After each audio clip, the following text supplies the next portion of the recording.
Eight versus on, ठीक है, eight कब आएगी और ऑन कब आएगी, है ना।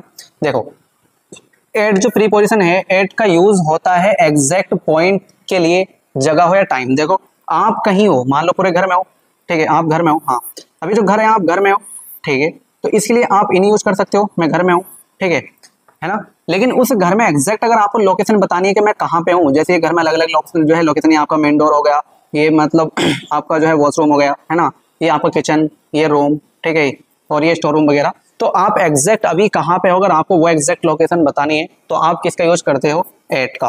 किसका यूज करते हो, एट का। टाइम अगर आपको एग्जैक्ट टाइम बताना हो तो आप किसका यूज करते हो, एट का, ठीक है। और ऑन का यूज होता है सरफेस, जैसे सरफेस मतलब कोई चीज है और उसके ऊपर कोई दूसरी चीज रखी है, ठीक है, तो उसके सेंस में आती है ऑन। जैसे अभी मेरी ये हथेली है और हथेली के ऊपर ये पेन रख दिया मैंने, तो मैं कह सकता हूँ the pen is on the palm, जो मेरी हथेली है, पाम है, इसके ऊपर पेन रखा हुआ है, ठीक है। तो जब कोई चीज किसी चीज के ऊपर रखी हो और उससे टच हो तो वहां पे क्या आता है, ऑन आता है, ठीक है। या फिर आप किसी काम को करोगे किसी दिन, तो वो डे बताना हो तो ऑन आता है, डेट बतानी हो तो ऑन आता है, ठीक है। तो डे और जो है डेट बताने के लिए क्या जाएगा, ऑन, और टाइम बताने के लिए क्या जाएगा, एट, ठीक है। चलिए इस चीज को हम एग्जैक्ट और समझते हैं बेहतर तरीके से। मैंने यहाँ पे लिखा है, ठीक है, इजी हिंदी, मतलब हिंदी में बहुत इजी तरीके से मैंने लिखा है कि एट मतलब होता है ठीक वहां, आपको कोई लोकेशन बतानी है कि मैं ठीक वहां पे हूँ तो आप एट लगाओगे।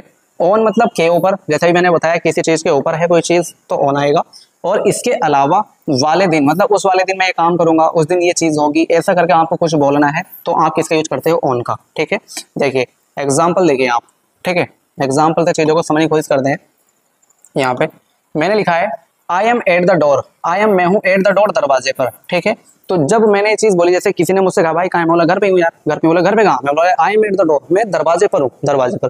तो आपको अगर एग्जैक्ट लोकेशन बतानी है कि आप ठीक कहाँ पर हो तो उसके लिए एट आता है, एट, ठीक है। और the book is on the table, तो जो बुक है वो कहाँ है, बोलो टेबल के ऊपर। तो बुक है वो टेबल पर रखी होगी तो सरफेस टच होगा।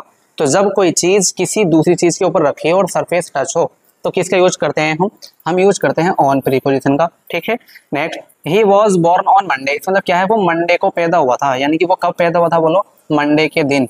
तो अगर आपको कोई दिन बताना हो तो ऑन, कोई डेट बतानी हो तो ऑन, ठीक है। देखिए यहाँ पे क्या है लिखा हुआ, यहाँ पे है he is standing on the bus stop. देखो ही मतलब कोई बंदा है, इज स्टैंडिंग खड़ा है, बोलो कहाँ खड़ा है, ऑन द बस स्टॉप, तो बंदा बस स्टॉप पे खड़ा है, हाँ। तो इस तरीके से एग्जैक्ट लोकेशन बताने के लिए क्या होता है, एग्जैक्ट लोकेशन बताने के लिए, ठीक है, ऑन का यूज नहीं होता, एग्जैक्ट लोकेशन बताने के लिए एट का यूज होता है, ठीक है।